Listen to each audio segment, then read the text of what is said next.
Imagine facing years in prison for spreading, like, a massive society collapsing rumor. Right, which sounds terrifying on its own. Yeah, totally terrifying. But then imagine the primary evidence against you is literally a social media post with 0 forwards. Just zero. Completely isolated. And a private YouTube video you watched in your living room, but you never actually shared it with anyone. I mean, it completely upends the traditional understanding of cause and effect in criminal law. Yeah. We typically assume a crime requires an action that produces a tangible physical consequence in the real world. Right, a real consequence. Well, welcome to the deep dive. Today is Friday, July 10th, 2026. Got to be here. We are unpacking a stack of sources today that, I mean, it really reads like a collision between a legal thriller and some dense philosophical treatise. Oh, absolutely. It's wild. We have court documents, defense letters, and these highly technical AI-generated analyses from models like ChatGPT, Copilot, DeepSeek, Gemini, and Quinn. Quite the lineup. Yeah, and all of these materials are focused on one really specific, striking case. It's the case of Dr. Chen Jingyuan and a document he wrote from prison titled Self-Defense and Blood Letter of Accusation from Prison. Which is an incredibly powerful title, by the way.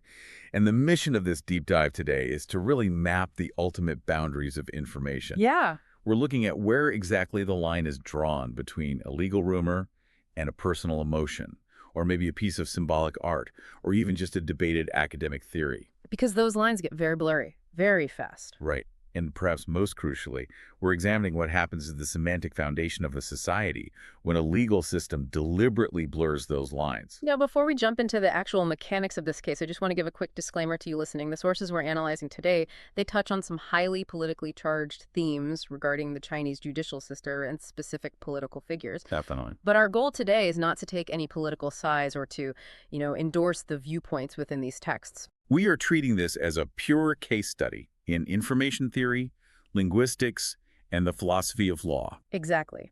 We are here strictly to impart the legal, logical, and philosophical arguments presented in the source material about how speech and information are categorized. Just sticking to the ideas in the text. Right.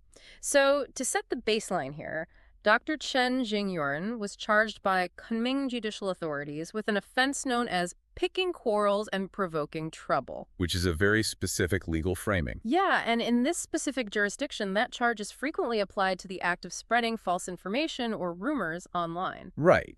And the foundational premise of the prosecution here is that Dr. Chen basically operated as a distributor of dangerous rumors that tangibly disrupted public order. Tangibly being the key word. Yes, because the law itself explicitly demands proof that the behavior causes severe disorder of public order.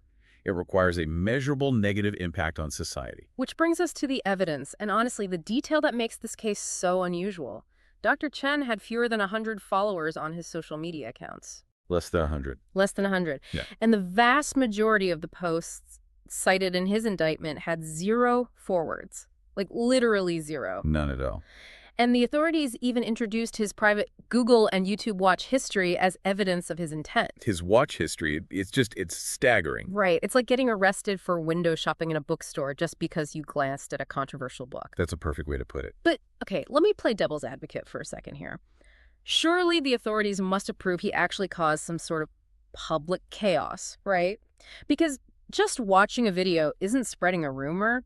Couldn't they argue that even 0 forward posts contribute to an aggregate environment of dissent? Like a slow build-up kind of thing? Yeah, exactly. Sort of a death by 1,000 paper cuts scenario where just the sheer presence of the post in the digital ecosystem validates the charge, regardless of who shared it.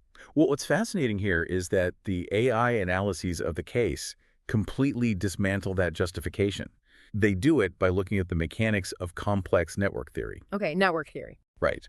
Because to create an aggregate environment of dissent or any kind of societal ripple, you still need a mechanism of propagation. A way for it to spread. Exactly. A social network isn't a magical pool where a drop of water instantly raises the entire sea level.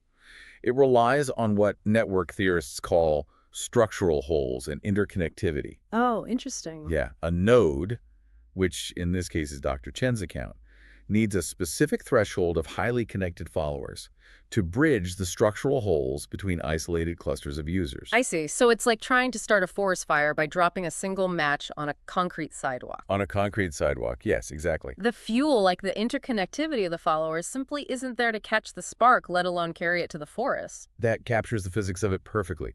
In information propagation models, a node with less than 100 followers and 0 forwards is mathematically classified as a low-impact node. So it literally can't cause the chaos they claim it did.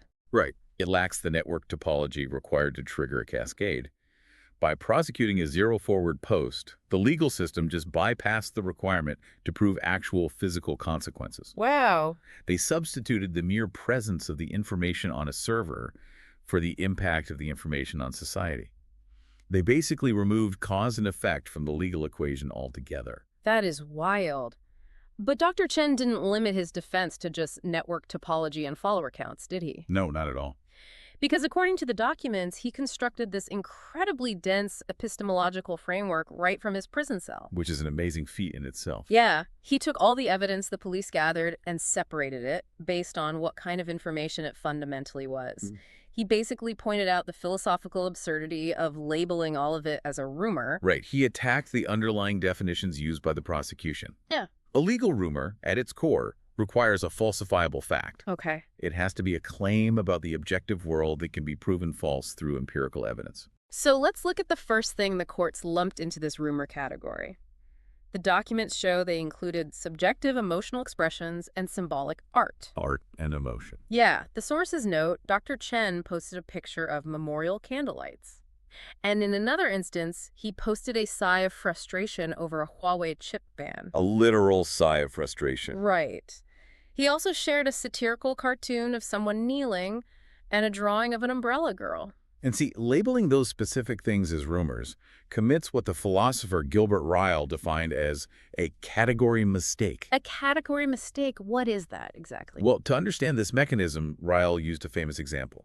Imagine taking a visitor on a tour of a university. You show them the library, the administrative building, the dormitories, and the sports fields. Okay, standard tour. Right. But at the end of the tour, the visitor asks, okay, but where is the university? Oh, I get it. The visitor is treating the concept of a university as if it were another physical building. Exactly. Rather than the collective organization of all those buildings, the visitor applies the properties of one category physical buildings to a concept that belongs to an entirely different category institutional structures. Ah. And the judicial authorities in this case made the exact same error. Art relies on metaphor, hyperbole, and a subjective interpretation. Right, it's not literal. And an emotion like frustration just doesn't have a truth value. You cannot apply a binary true or false condition to a sigh or to a cartoon's symbolic meaning. Because they belong to a category of human expression that does not deal in objective claims. Exactly. Okay, let's unpack this for a second. If I tell you I'm sad about the economy, you can't fact-check my sadness, right? So how did the courts justify calling subjective emotions fake news? It feels like the legal system is essentially demanding that a metaphor prove its factual accuracy. Which is logically impossible. Yeah. Imposing truth values on things without truth conditions forces this dangerous shift in the function of law. The state is no longer policing facts, it's criminalizing internal states. If an expression of grief or frustration can be legally categorized as a rumor, the state is effectively claiming jurisdiction over human emotion. So it moves from policing what you say happened to policing how you feel about it. Precisely. It's terrifying. But Dr. Chen also shared things that look a lot more like traditional facts. Let's not forget the third category in his defense, which covered academic views, political theories, and historical analyses he was studying. Right, but those deal with the interpretation of facts, which requires yet another distinct epistemological category. Okay, so another category altogether. Yeah, and the sources draw heavily on Karl Popper's philosophy of science here. Popper established that for any theory to be valid, whether we're talking about in physics or history, it must be falsifiable. Falsifiable. Right. The theory has to be structured in a way that it is inherently open to being proven wrong as new evidence or better models emerge. Meaning the vulnerability to being wrong is what makes it an academic theory in the first place. That vulnerability is the core engine of progress. Academic theories are explicitly designed to be debated, tested, and superseded. Yeah, they're supposed to evolve. But if a legal system criminalizes a theory simply because it contradicts the current orthodoxy, by labeling it a rumor, it short-circuits the entire process of knowledge generation. Oh, I see where this is going. Like, think about when Albert Einstein proposed relativity. It fundamentally challenged the Newtonian model of physics that had been accepted as absolute truth for centuries. Right, totally disrupted it. Under this kind of legal logic, Einstein wouldn't just be proposing a new theory, he would be guilty of spreading a massive societal rumor, because his mathematical models contradicted the state-sanctioned truth of the time. That is a great analogy. Prosecuting academic theories as rumors basically freezes human knowledge in amber. It makes any paradigm shift a criminal offense. It literally outlaws scientific progress. But okay, that covers art, emotion, and academic theory. Dr. Chen's framework didn't ignore the objective reality descriptions, did it? No, he addressed those head-on. Because the sources specifically mentioned, he forwarded historical comparisons of different editions of Mao's selected works and pictures of actual economic payslips. Right, the fourth category. Yeah. Those aren't metaphors. They aren't theories. They have concrete truth values and can be empirically fact-checked. So how did he defend sharing those? Well, Dr. Chen's defense regarding objective facts pivoted. He moved from the philosophical nature of the information to the mechanical nature of the law, focusing specifically on the burden of proof. Burden of proof, okay. If we connect this to the bigger picture, the argument rests on the asymmetry of resources between the individual and the state. I see.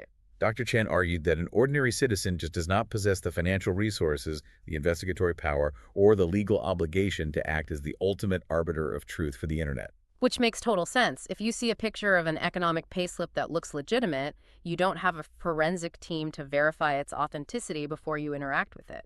Exactly. And if that payslip turns out to be forged, the person who shares it is technically a victim of misinformation. Right, they were fooled too. But the legal logic used to prosecute him treats the passive consumer of information as the architect of the falsehood. It transfers the burden of expert fact-checking entirely onto the individual, ignoring that vast asymmetry in capabilities. And here's where it gets really interesting. Right out. There's a detail in the sources that exposes a massive contradiction in that logic. Dr. Chen pointed out that the objective posts he forwarded, the exact same posts the authorities were using to imprison him for spreading severe public disorder, they were still live on the internet. They were still up. Yeah. The authorities had never deleted them, and they had never issued a public correction or debunked them. I mean, if these posts were such dangerous rumors, why didn't the police take them down or issue a correction? Well, that represents a critical structural failure on the part of the state. In a functional system, the government possesses an administrative duty. If a piece of information is genuinely a dangerous rumor capable of collapsing public order, the state's primary function is to neutralize the threat by clarifying the truth and removing the falsehood from the public sphere. So they didn't touch the original source of the fire, they just arrested the guy who walked past it and pointed at it. Exactly. By ignoring the original source and failing their administrative duty to the public, the authorities basically inverted the entire legal dynamic. Yeah, completely backwards. They allowed the supposedly dangerous information to remain accessible while criminalizing the citizen who fell into the trap of interacting with it.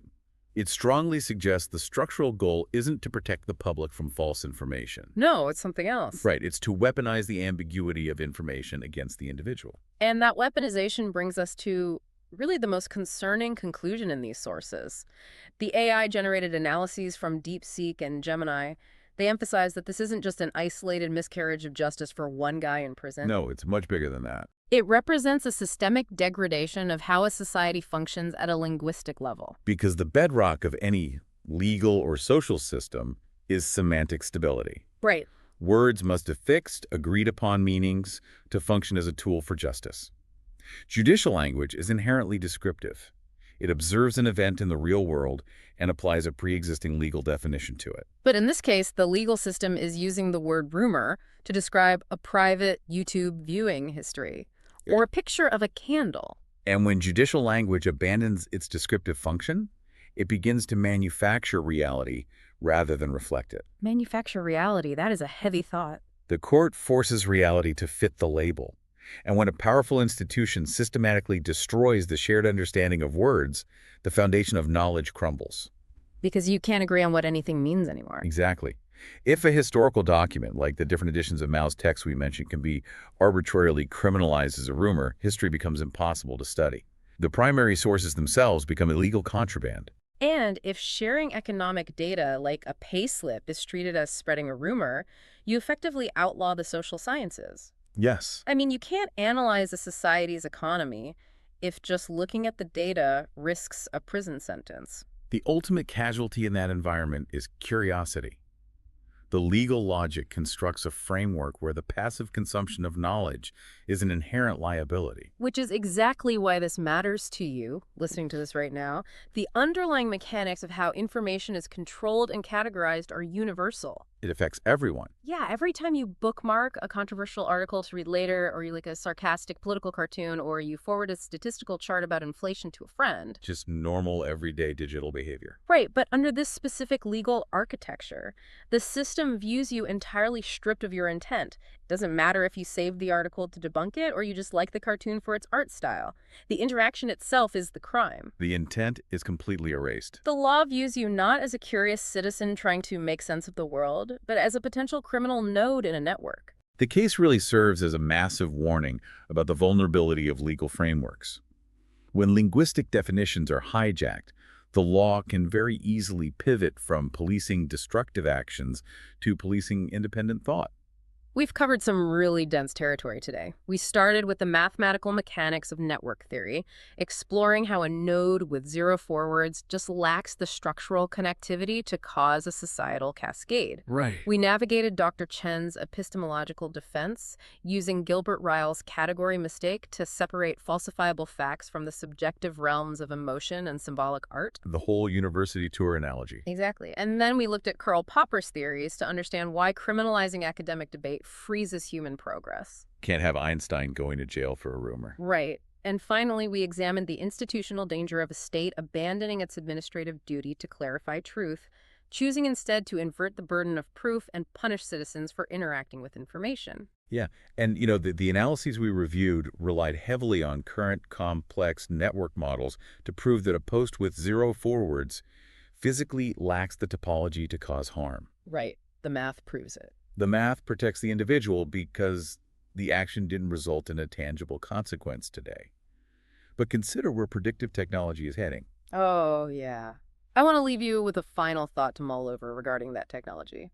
We are only a few years away from judicial systems potentially deploying advanced AI predictive algorithms. Which is a scary thought. Imagine a future where a court uses those models to argue that your zero-forward post, given your algorithmic profile and your behavioral data, statistically could have triggered a cascade of chaos under the right hypothetical conditions. Oh, wow. So even if it didn't do anything. Right. If the law shifts from punishing the physical reality of an action to punishing the mathematical potential of your thoughts, is there any meaningful difference left between a thought and a crime? A judicial system prosecuting the ghost of a cascade that never actually happened. That's a profound and unsettling place to leave it. Truly. Thank you for joining us on this deep dive. Stay insanely curious, keep questioning the definitions of the information around you, and never stop looking closely at how those boundaries are drawn. We'll catch you next time.